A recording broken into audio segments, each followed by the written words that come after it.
Hola mga Karutski! Kamustas? So today's mga Karutski, meron tayong dalawang catering. So kagabi, nag-set up na ako for yung isang lunch natin sa GL3 sa Lancaster kasi ang hirap kasi pagsabay ang lunch talaga. Ginawa ko, gabi pa lang nag-set up na ako doon, and then after na yung mag-set up, so ito yung ginawa ko, gumawa na ako ng fillers para dun sa second lunch natin dun sa Cali Marina Resort. So gumawa na ako ng fillers for the backdrop kasi nga ang laki ng balloons nila. So yun, tinulungan na ako ng mga pinsan ko, anong lola ko, tapos gumawa kami ng mga maliliit na balloons para po kasi yung malalaki nilang gagawin. Para hindi ako mahirapan, so sinagregate ko na siya per color para mas mapabilis. So pagkatitignan nga natin ng venue, so ang aga natin dito, so ayun, nagpagawa ako nitong backdrop na to. Napakaganda nito talaga kasi nga nafo-fold na siya, so hindi na siya mahirap dalhin at hindi na siya mahirap isakay sa van. Yun na nga, nagpaprint ako ng tarpaulin na Roblox kasi Roblox yung team nila. So mabuti na talaga, sumakto talaga itong backdrop natin, itong tarpaulin na pinagawa natin.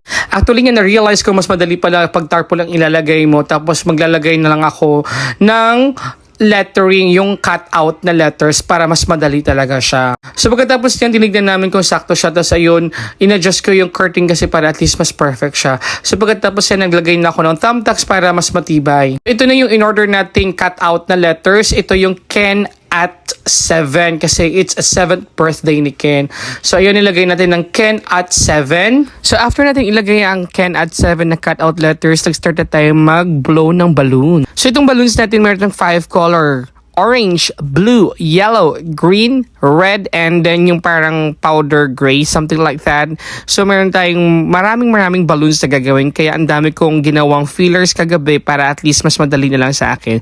Kasi pag ganitong style kasi na balloons, mabilis na lang siya basta meron kang backup na fill. So sobrang init talaga, pawis na talaga ako dyan talaga, grabe. Mabuti na dumating yung mga pinsan ko at pamangkin, kaya mas napabilis yung trabaho namin. Pagkatapos ganito, habang gumagawa kami ng backdrop or itong mga balloons na ginagawa namin, gumawa na rin ako ng centerpiece para dun sa ating mga table. So pagkatapos niyan, dumiretso ako sa grazing table kasi nga ito na yung panghuli naming setup. So nagmamadali na ako kasi hindi lang siya kakaning grazing, meron din siyang candy corner. Pinakabahan na nga ako dito kasi anong oras na? 11, I think 10:30 na ata, hindi pa kami tapos. So ngayon, nagmamadali kami, tapos humingi ako ng tulong sa kanya, natulungan nila ako, punasan nila yung mga lagayan kasi nagmamadali tayo kasi kailangan natin matapos kasi dumadating yung mga bisita.